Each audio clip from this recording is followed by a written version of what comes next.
So I also want to talk about you to address this. A lot of people say, yeah, Peter Obi is just always making comparisons, always making comparisons. That what is his manifesto? Okay, now you've gone to learn about power in Egypt. What will be your power plan? What will be your plan for subsidy? What would be your plan for debts? We've got over 40 trillion in debt. So It's more. if, yeah, in more and even more. So what would be your plan on all of these things? You know, they want your Fine, country. I've talked about the plan Yeah. in depth. Mm, As president, which we're going to do by a coalition of third force, mm, nobody will borrow for consumption. mm, Even if we have to starve, every borrowed funds will be invested. And it has to be transparent. mm. When people talk about my manifesto and my this, I have done it somewhere. I don't need to go and start putting glossy papers. Where is your manifesto? Where is Yeah, it? Is there a document? Say you've done it somewhere. Is there?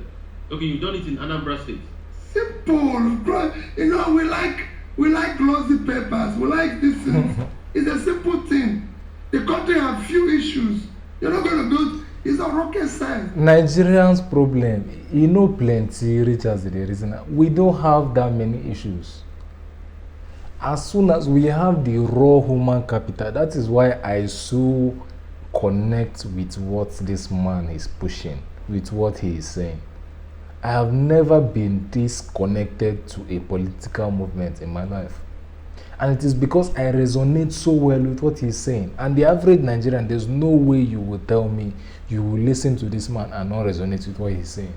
Because we have the human capital. That smartness we're always talking about, it is the human capital that can take us out of any crisis. We have it in this country. The problems are very, very few.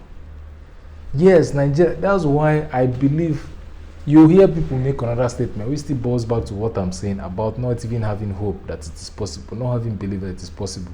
You hear a lot of Nigerians say, Nigeria problem, if we finish in 20 years, in 40 years. I promise you, Nigerian solution is in the head of Nigerians. All they need is the access. All they need is stable electricity for them to run their own businesses. All they need is access to education for them to learn skills. All they need is that security of life. Access to road networks and networks that will allow us export our own products.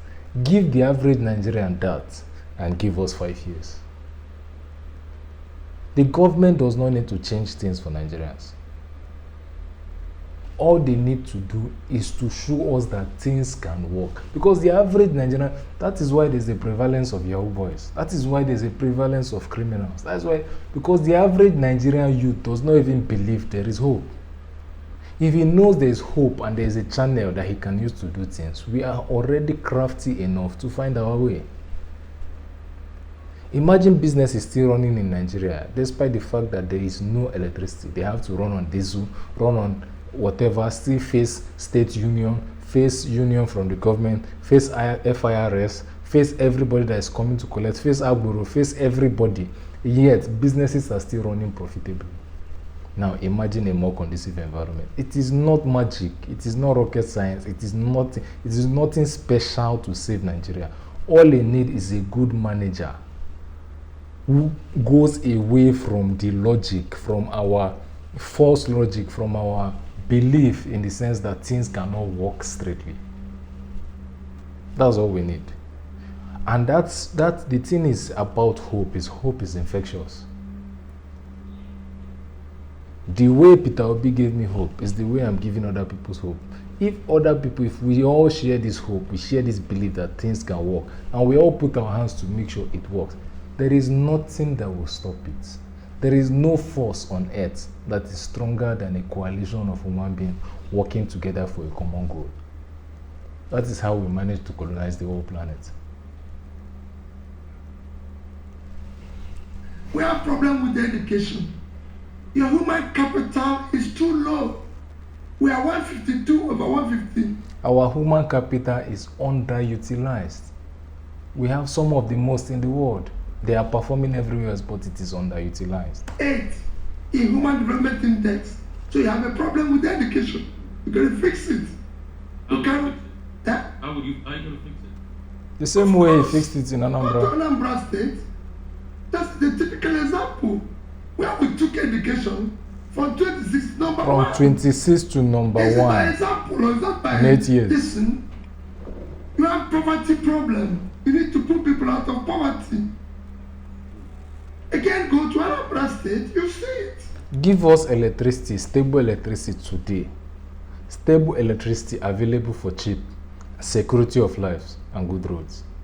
I promise you, as much as you see that whole population statistics they say in Nigeria that is in poverty, 40% will get themselves out of poverty in 5 years without any government help.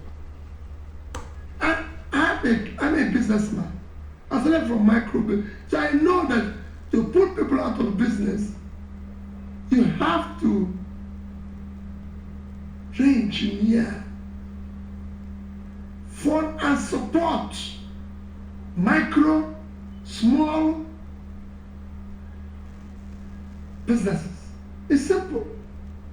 So, but you're still And going doing that, you're still going to give us a document because Nigerians want to see a document they can. that's what I'm saying. Those who get them, we've been seeing documents for 24 years. Haven't you been seeing documents We've for been seeing, governments for we've 24 been seeing years? agenda now. Agenda, So what is agenda, the agenda. delivery? I can show you thousands of documents. Those are my documents. You know, you even said it. Let those who are writing documents come and say, and they will do it. When they will get the money. I have practicalized it. Where I took a state from debts to no debts and savings. Zero debt. Okay. If let's because there's a lot of ground to cover.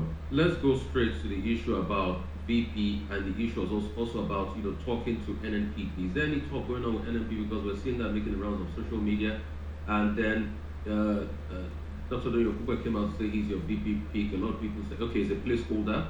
What's the talk about your VP? Well, we're talking to a lot of partners. What we are trying to do, as So you're you know, talking to NNPP? everybody. Okay. Everybody. We're talking. What we're trying to do is not to do it the usual way. It's not a question of Peter Obi being president. We want to build a coalition of Nigerians, especially the youth, to take over our country.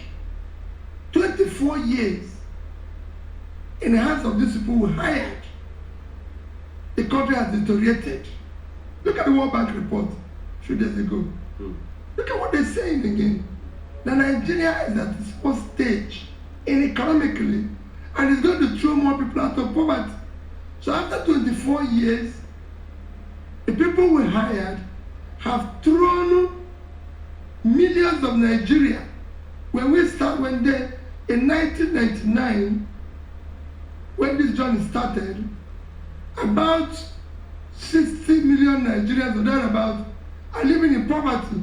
24 years after, they've doubled the poverty number of people. So it is time to ask these people who hired to go, no matter which side they are coming from, because they are the same people.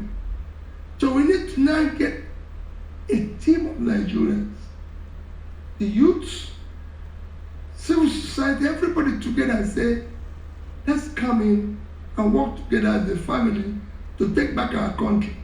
So Peter Obi is not going to be a usual president where you stay one place and be giving order. We want to build a coalition to save our country because they've run it aground. Right?